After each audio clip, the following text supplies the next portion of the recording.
Are we recording? Okay, listen to this. Now, I had said this in a video before that I was really sick. I went hiking on Memorial Day weekend. And I went up to the tram road and I crushed it really quick. Next day, I climbed San Jacinto, which was legitimately more strenuous than everyone makes it out to be. Came back and I told you I was sick I had a fever for like 4.5 weeks. Okay, now this is the thing. I sleep off of Fern Canyon Road. And it's a big wash for Tahquitz Canyon, which is a waterfall that comes down, and it's a river that runs through it. A little small one, but it can flood sometimes if they get particularly heavy snow on top of the mountain. It's one of the main water paths down on that side. There's a whole block of homes that go down, all these going down streets, and then I'm on the back side of it.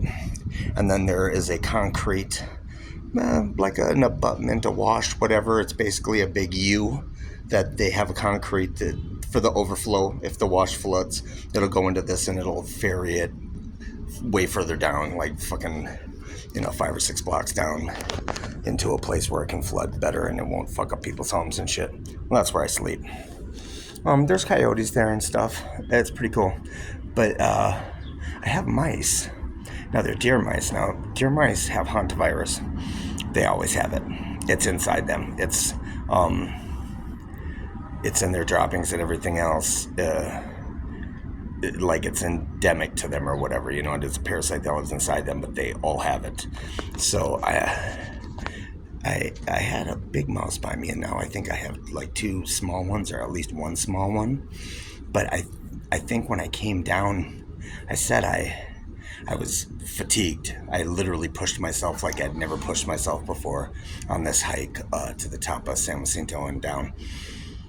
Yeah, I really exerted myself. Well, when I came down for like 4 days, I was just fucking exhausted.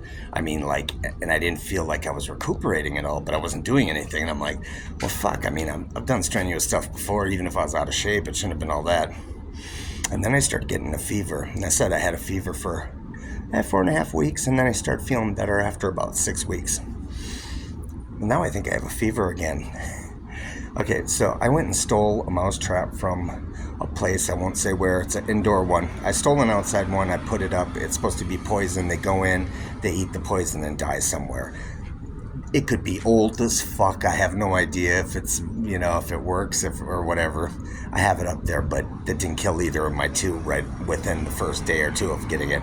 So I went and got an indoor one. And this has a little ramp, and you put it in there with some sticky fly paper or whatever. I got one of them, and I'm pretty sure it's the big one, because he can get in there. Now, the small one is about the size of my fucking thumb. It's tiny. And I don't think it's heavy enough to activate the ramp. When you push down the ramp, the back door goes up, and it can't get out. And I think it's not heavy enough to activate that. And he's a little fucking ornery fucker. I'm pretty sure it's a baby for the big ones. The bigger ones were, they were good size, like a peep, like a marshmallow peep. It's probably about that big, the adult one. And I heard something bouncing around in the trap. I haven't checked it. I'm going to check tonight. I'm sure it's him. And he's been in there for 3 days. He's dead. He died after the second day. I just didn't feel like going to check on it or whatever. I'll fix it tonight. I'm going to try to set the trap to catch this little baby one. I'm going to have to kind of wedge something in there to push the ramp down. Once he jumps off the ramp and down, he'll never be able to get out of it. So that's fine, but I have to entice him to do that. And he'll have to jump over the little gate. I'll have to do it like where it's just set halfway. And I'll see if I can get him. But, yeah, I came from the library. I was sitting out there and just sweated. I was sweating like a motherfucker, like raining sweat. The guy's like, I went in the bathroom to fucking wash off when I got to the mall. I kind of just parked outside of the library for a little bit, and he was like, oh, you're really sweaty. I'm like, oh, and I guess I didn't notice it, and I was raining sweat. Then I took a shit, and it was solid, but it smelled like diarrhea. It smelled like somebody shit who is sick. And I was like, oh no.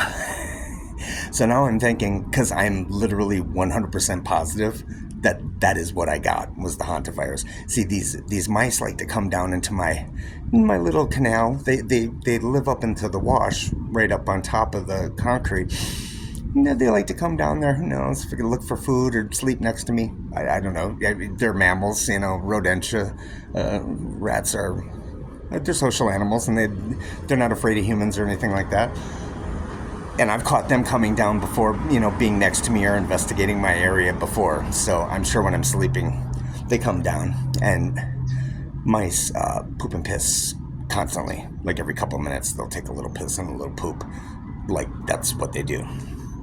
So I have a feeling, and those are the things that the hantavirus is in their mucus, their shit, their piss, their snot, all that stuff. And so I'm positive that I got hanta the first time, because I was really sick, and I wasn't sick like COVID sick. This was something unique. I think I have it again now, and I think it's the little baby mouse. It might have been the big one. I shooed him away about a week before I got the trap. He came behind my sleeping bag, and then they like to walk on lines. You know, like they'll walk up against the corner of a wall. They like to, anything that's like a line they like to follow. They feel safe or whatever. Yeah, and I caught him, and I shoot him away, and he fucking took off. They're super fast. But yeah, the baby one, he's like the size of my thumb, and I'm going to try to trap the fucker. I'm going to set it when I go in tonight, but I think they might have given me hantavirus again. I'm going to go read about it at the mall right now and see if you can get it twice. I don't know, maybe you can't. I would assume that if I got it and got over it, I would have some kind of immunity to it, at least for a little while, but maybe not. I don't know. They don't know lots about the disease, so I'm going to go read about it. But yeah, just taking the solid shit that smelled like diarrhea like a motherfucker, I was like, that's odd. And then being as hot and sweaty, and I feel fever. I feel like I have a fever. It's hard to tell because it's 108 degrees out. How do you tell if you got a fever? You know what I'm saying? When it's that hot. If it was wintertime, I'd know for sure. But yeah, it's hard to judge because it's just hot anyways. But I don't normally sweat like this in the summer. It's a dry heat. You're hot. You sweat a little and it evaporates. Mine's not. It just seems to kind of continually come out to the extent that I'm wetting my shirt and shit. So yeah, and that I usually don't do even when it's 116. That didn't do that last year. I think I'm sick again. Anyways, we'll see what's up with the mouse, and we'll see what I find out about the hantavirus. But it's 4th of July. I'm gonna kick it. I'm not doing shit. I'm just gonna sit and watch movies for the rest of the day. It's like 4 o'clock or something like that. Anyways, I just wanted to post that so if I die or anything, people will know probably what it was or whatever. I was aware of it and what I was thinking about it. So anyways, bye. Have a happy 4th of July.